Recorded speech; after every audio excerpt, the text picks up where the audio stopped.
우선 하버드 대학 측에 감사하다는 말씀을 드리고 싶습니다. 하버드 대학 졸업식 연설이라는 무척이나 영광스러운 기회를 얻었을 뿐 아니라 지난 몇 주 동안 연설에 대한 걱정과 두려움 때문에 체중이 줄어 자연스럽게 다이어트도 되었기 때문입니다.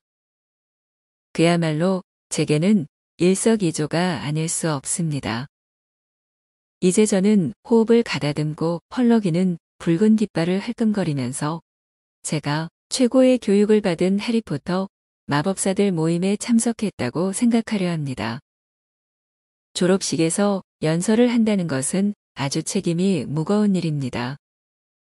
적어도 제가 대학을 졸업하던 당시에는 그렇게 생각했습니다. 제가 졸업하던 날 연설을 한 분은 저명한 영국 철학자 메리 워녹 남작 부인이었습니다.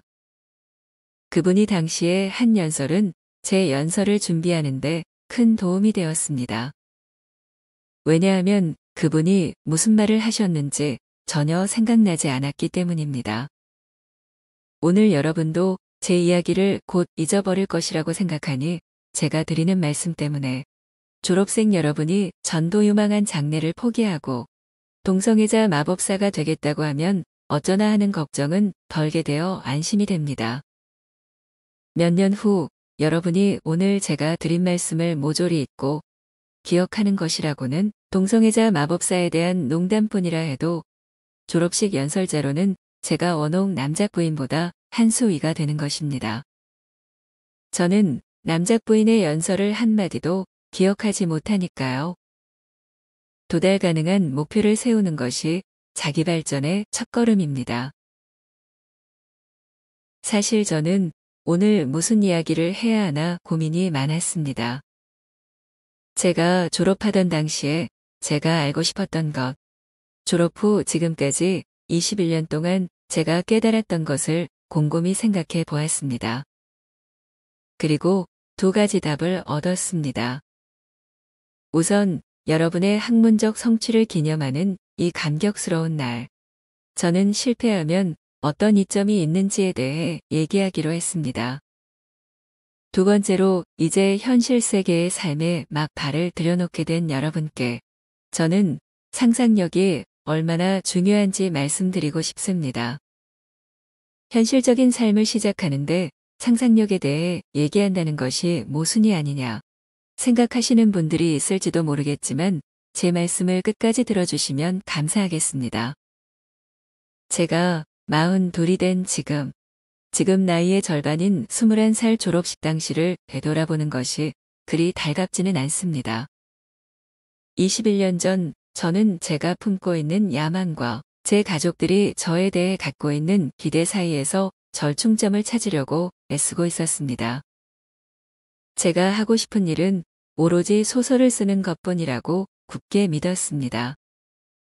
그러나 가난한 집에서 태어나 대학 문턱에도 가보지 못하신 제 부모님께서는 제가 갖고 있는 지나친 상상력은 흥미롭고 독특하기는 하나 주택 융자금을 갚고 노후 연금을 모으는데 아무런 도움도 되지 않는다고 여기셨습니다. 부모님께서는 제가 직업 학교에 가기를 원하셨고 저는 영문학을 공부하고 싶었습니다. 그래서 부모님과 저는 현대 언어를 전공한다는 절충안을 찾았는데 이제 돌이켜보니 그 절충안은 부모님이나 저나 아무도 만족시키지 못한 해결책이었습니다. 부모님께서 학교에 저를 데려다 주시고 자동차가 학교 모퉁이를 돌아 사라지기가 무섭게 저는 독일어를 포기하고 고전문학부로 달려갔습니다. 제가 부모님께 고전을 공부한다고 말씀드린 기억은 없습니다. 부모님께서는 아마 제 졸업식 날 그 사실을 알게 되셨을 겁니다. 부모님께서는 이 세상에 존재하는 모든 학문 가운데 대기업 중역이 되는 데 있어서 그리스 신화보다 더 무용지물인 것은 없다고 생각하셨을 겁니다. 저는 그런 생각을 하시는 부모님을 조금도 원망하거나 비난하고 싶지 않다는 것을 분명히 말씀드립니다. 내 인생이 잘못된 방향으로 나가게 된 것이 부모님 탓이라고 원망하는 태도는 어느 정도 나이가 들면 버려야 합니다. 자기 인생의 운전대를 스스로 잡는 순간 어느 방향으로 갈지는 자신이 결정하고 그 결정에 대해 본인 스스로 책임을 져야 합니다. 제 부모님께서는 제가 가난으로 고생하지 않기를 바라셨을 뿐인데 제가 부모님을 비난할 수는 없습니다. 부모님도 저도 가난을 겪었고 가난이라는 것이 그리 달가운 경험은 아니라는 데 저도 부모님과 동의합니다. 가난하면 삶이 두렵고 버거워지며 때때로 심한 우울증을 느끼게 됩니다. 스스로의 힘으로 가난에서 헤어나오는 것, 그것은 진정 자랑스러워할 만한 일이지만 가난 자체를 낭만적이라고 여기는 것은 어리석은 일입니다. 제가 여러분 나이에 가장 두려워한 것은 가난이 아니라 실패였습니다. 여러분 나이에 저는 학교 강의는 거의 출석하지 않고 커피집에 죽치고 앉아 소설을 썼습니다. 저는 학교 공부를 등한시했지만 시험을 통과하는 데는 일가견이 있었고 몇 년 동안 저와 제 친구들은 시험을 통과하는 것을 성공의 척도로 생각했습니다.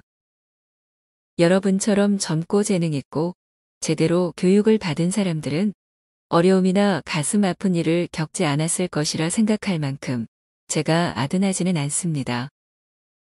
재능과 지적 능력이 아무리 뛰어난 사람이라도 변덕스러운 운명의 여신으로부터 자유롭지는 않습니다. 저는 오늘 이 자리에 있는 여러분이 아무 어려움 없이 순탄하고 만족스러운 삶을 살아왔다고는 한순간도 생각하지 않습니다. 그러나 여러분이 하버드를 졸업한다는 사실에서 저는 여러분이 실패하는 데 익숙하지 않다는 점은 미루어 짐작할 수 있습니다. 성공하고자 하는 욕망 못지않게 여러분에게 동기를 부여하는 요인은 실패에 대한 두려움일 것입니다. 최고의 평판을 지닌 대학에서 공부한 여러분이 실패라고 여기는 것을 보통 사람들은 성공이라고 여길지도 모릅니다. 결국 무엇이 실패인지는 우리 스스로 결정해야 합니다. 그러나 우리 스스로 실패가 무엇인지를 규정짓지 않으면 세상이 만들어 놓은 성공과 실패의 기준에 좌지우지됩니다. 졸업한 후 겨우 7년 만에 제 삶은 어느 모로 보아도 여지없이 실패한 삶이었습니다. 결혼 생활은 얼마 못 가서 파탄이 났고 저는 졸지에 직장도 없이 자식을 키우는 처지가 되었습니다. 그리고 노숙자를 제외하고는 현대 영국 사회에서 더할 나위 없이 가난한 사람이 되었습니다. 제 부모님께서 그렇게 걱정하셨던 것, 제가 그렇게 두려워했던 것이 현실이 되었고 통상적인 기준에 비추어 볼 때 제 삶은 제가 알고 있는 그 어떤 사람의 삶보다 실패한 삶이었습니다. 이 자리에서 실패가 달가운 경험이라고는 말씀드리지 않겠습니다. 당시 제 삶은 너무나도 암울했고 해리포터 성공 후 언론에서 제 삶을 일컬어 동화 같은 인생이라고 했는데 저는 그런 동화 같은 인생이 제게 찾아오리라고는 꿈에도 생각하지 못했습니다. 어두운 터널의 끝이 어디인지 얼마나 오랫동안 어두운 삶이 계속될지 알 수가 없었습니다. 터널 끝에서 빛을 보게 되는 것은 그저 희망사항일 뿐 현실과는 너무나도 거리가 멀게 느껴졌습니다. 그런데 왜 실패를 하면 얻는 것에 대해 말하려 하느냐고 물으시겠죠? 바로 실패는 삶에서 불필요한 것들을 모두 벗겨내 버리기 때문입니다. 저는 실패한 제 자신을 있는 그대로 받아들이게 되었고 제가 가진 모든 열정을 제게 가장 소중한 한 가지에 쏟아붓기 시작했습니다. 제가 소설 말고 다른 것에 성공했었다면 제가 진심으로 원했던 일에 성공하겠다는 굳은 의지를 다지지는 못했을 것입니다. 이미 제가 그토록 두려워했던 실패를 경험했기 때문에 마침내 저는 실패에 대한 두려움으로부터 자유로워졌습니다. 그런 엄청난 실패를 겪고도 저는 여전히 살아 숨쉬고 있었고 제가 너무나도 사랑하는 딸이 곁에 있었고 제게는 낡은 타자기 한 대와 원대한 꿈도 있었습니다. 제가 추락할 때 부딪혔던 딱딱한 바닥을 주춧돌 삼아 그 위에 제 삶을 다시 튼튼하게 지을 수 있었습니다. 여러분은 저만큼 엄청난 실패를 겪지 않을지도 모릅니다. 그러나 살다 보면 누구나 실패하기 마련입니다. 극도로 몸을 사리고 조심하면 실패를 면할지도 모르지만 그렇게 사는 것은 삶이 아닙니다. 실패가 두려워 아무 시도도 하지 않는다면 실패한 것이 없어도 삶 자체가 실패입니다. 실패함으로써 저는 시험을 통과해서는 얻을 수 없었던 마음의 안정을 찾았습니다. 실패를 통해서 저는 저 자신에 대해 더 잘 알게 되었습니다. 이것은 실패하지 않았다면 도저히 깨달을 수 없었을 것입니다. 저는 제가 의지가 강한 사람이고 제가 생각했던 것보다 훨씬 자기 관리에 철저하다는 사실을 깨달았습니다. 그리고 보석보다도 소중한 친구들이 제 곁에 있다는 것도 깨달았습니다. 실패를 겪고 나서 더 강인하고 현명해지면 앞으로 어떤 일이 있어도 살아남을 수 있다는 자신감을 갖게 됩니다. 자신이 얼마나 강한지, 우리가 맺고 있는 인간관계가 얼마나 끈끈한지는 시련을 겪어보기 전에는 알 수가 없습니다. 이를 깨닫게 되는 것은 진정 소중한 선물입니다. 이 깨달음을 얻기 위해 저는 혹독한 대가를 치렀지만 그것은 제가 얻은 그 어떤 자격증보다도 가치 있는 소득이었습니다. 타임머신을 타고 21살이던 때로 되돌아간다면 저는 젊은 제 자신에게 이렇게 말하고 싶습니다. 삶이란 무엇을 얻고 성취하는 것이 다가 아니라는 사실을 깨달아야 행복할 수 있다고 말입니다. 여러분이 갖춘 자격 요건, 화려한 이력서가 여러분의 인생은 아닙니다. 제 연배나 저보다 나이가 많은 사람들 가운데는 이 두 가지를 혼동하는 사람들이 많습니다. 그리고 여러분은 앞으로 그런 사람들을 수없이 만나게 될 것입니다. 삶은 힘들고 복잡하고 우리 뜻대로 되지 않습니다. 이 사실을 알고 겸허히 받아들이면 그 어떤 고난도 이겨낼 수 있습니다. 상상력의 중요성을 오늘 제가 하고자 하는 두 번째 이야기로 삼은 이유는 제가 삶을 다시 추스르는데 상상력이 큰 역할을 했기 때문이라고 여러분은 생각하실 겁니다. 그러나 그것이 다는 아닙니다. 부모님께서 잠들기 전 어린이들에게 동화를 읽어주시는 것이 소중한 경험이라는 주장은 제가 누구보다도 적극적으로 옹호합니다만 제가 경험한 상상력의 가치는 더욱 넓은 의미에서 상상력이 갖는 가치입니다. 상상력은 인간만이 갖고 있는 독특한 능력으로 인간은 상상력을 통해 현실에 존재하지 않는 것을 생각할 수 있고 따라서 상상력은 모든 발명과 혁신의 원천입니다. 그러나 상상력의 가장 큰 위력은 직접 경험하지 않고도 다른 사람의 경험에 공감하도록 해주는 힘입니다. 제 삶을 형성하는데 가장 큰 영향을 준 경험 가운데 하나는 제가 해리포터를 쓰기 전에 한 경험입니다. 물론 이 경험이 해리포터 내용에 많이 녹아 들어가긴 했지만 말입니다. 제가 졸업하고 얼마 지나지 않아 얻은 직장에서의 경험입니다. 20대 초반에 저는 런던에 있는 국제사면위원회 본부의 연구부서에서 일하면서 생활비를 벌고 점심시간에는 짬짬이 소설을 쓰고 있었습니다. 저는 제 작은 사무실에서 독재정권 하에 탄압받는 사람들이 서슬이 시퍼런 권력의 눈을 피해 몰래 밀반출한 편지들을 읽었습니다. 목숨을 걸고 자기 나라의 상황을 바깥 세상에 알리려고 애쓰는 사람들이 다급하게 손으로 휘갈겨 쓴 편지들이었습니다. 저는 흔적도 없이 사라져버린 사람들의 사진을 보았는데 이 사진들은 실종된 사람들의 가족과 친구들이 절박한 심정으로 저희에게 보낸 사진이었습니다. 저는 끔찍한 고문을 당한 사람들의 증언도 읽었고 고문이 남긴 상처를 찍은 사진도 보았습니다. 저는 즉결심판과 처형, 납치와 강간 등에 대해 증인들이 직접 쓴 기록도 읽었습니다. 제 동료들 가운데는 과거에 정치범이었던 사람들이 많이 있었습니다.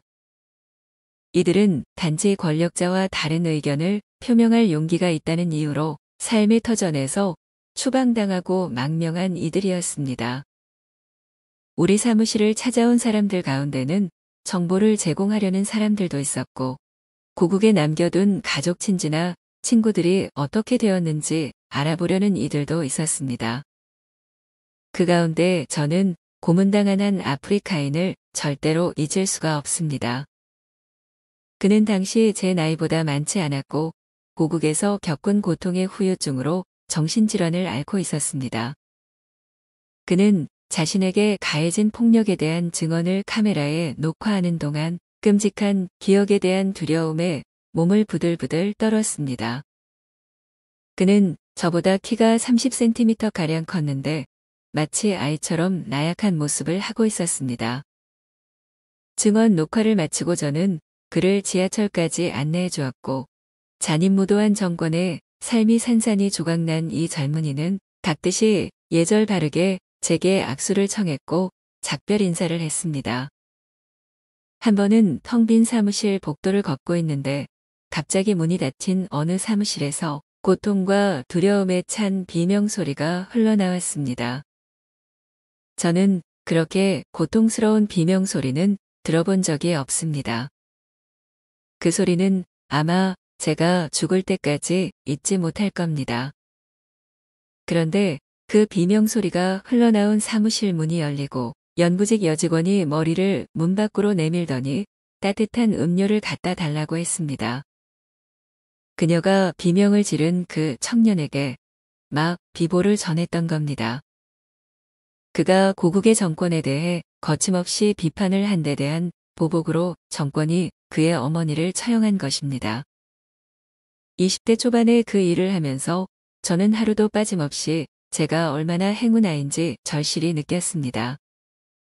민주주의적 절차에 따라 선출된 정부가 나라를 통치하고 국민 누구나 법적 대리인을 선정하고 공개 재판을 받을 권리가 있는 나라에서 살고 있다는 것이 얼마나 행운인지를 말입니다. 매일매일 저는 권력을 얻고 유지하기 위해 인간이 인간에게 얼마나 극악무도한 폭력을 가하는지 그 증거를 보았습니다. 제가 보고 듣고 읽은 이런 끔찍한 내용들 때문에 저는 말 그대로 악몽까지 꾸기 시작했습니다. 그러나 동시에 저는 국제사면위원회에서 일하는 동안 인간의 선한 면에 대해서 이전보다 더 많이 알게 되었습니다.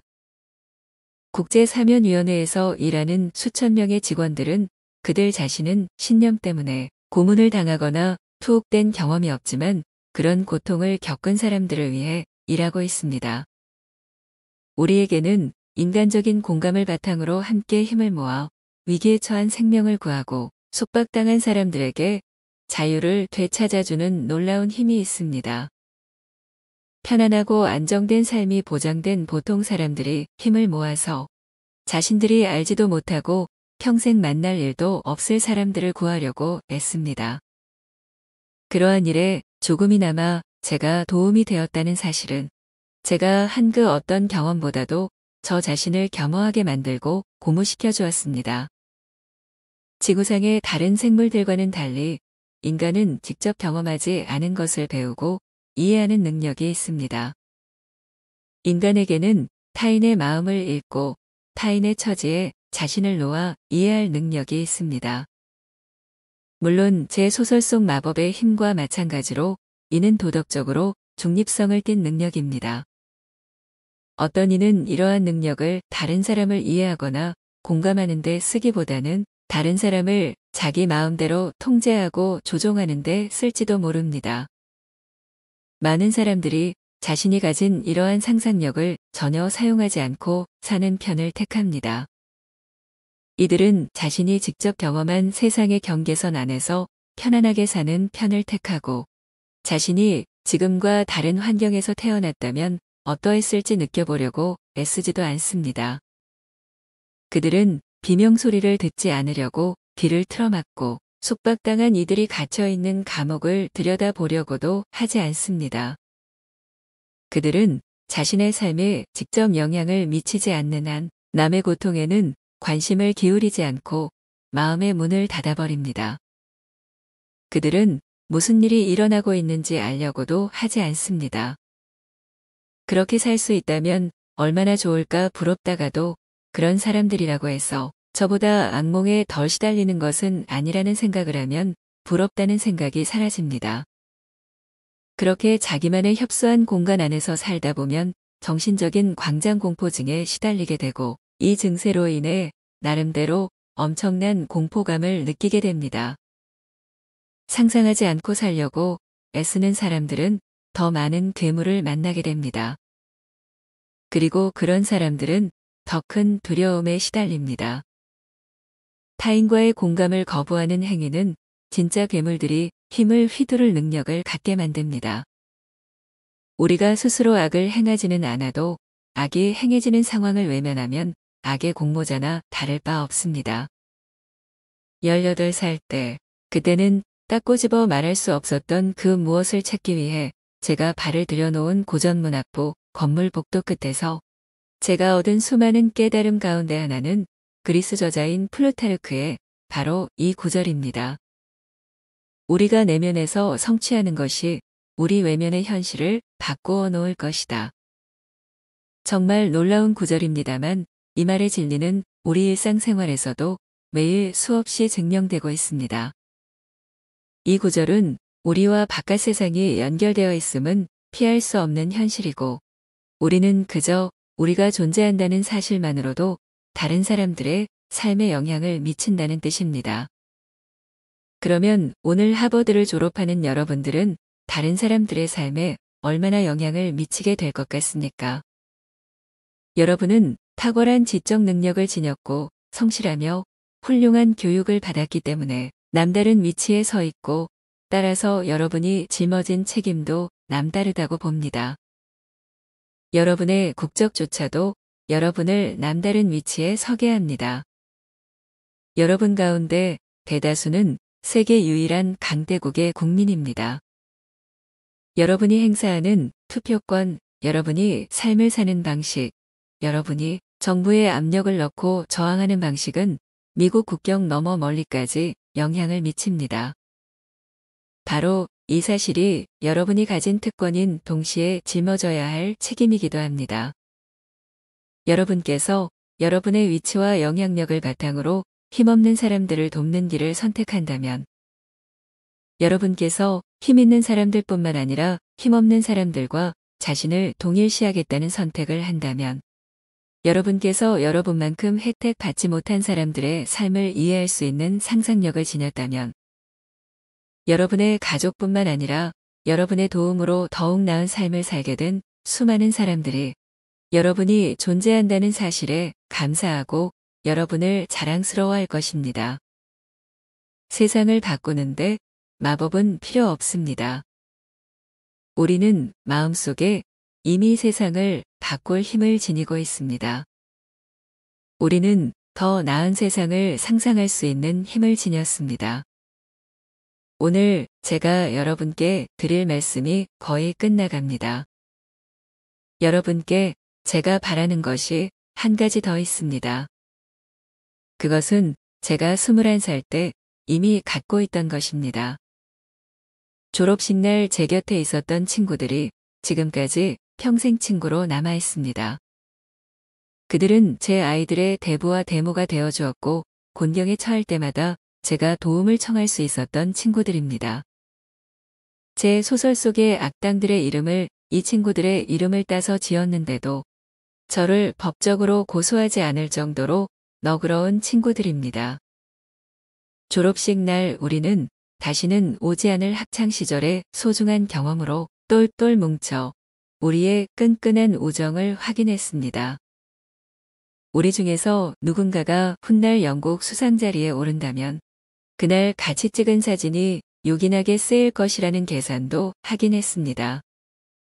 그래서 저는 오늘 여러분께 제가 지금까지 지녀온 우정 못지않은 우정을 간직하기를 바랍니다. 내일이면 여러분께서 오늘 제가 드린 말씀 가운데 한마디도 기억하지 못하시더라도 세네카가 한 말만큼은 꼭 기억하시기 바랍니다.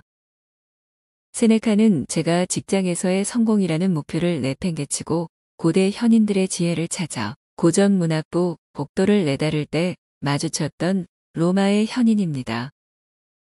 세네카는 이렇게 말했습니다. 이야기에서 중요한 것은 이야기의 길이가 아니라 그 내용이 얼마나 훌륭한가 하는 점이다. 인생도 마찬가지다. 여러분께서 내면이 충만한 삶을 살기를 기원합니다. 감사합니다.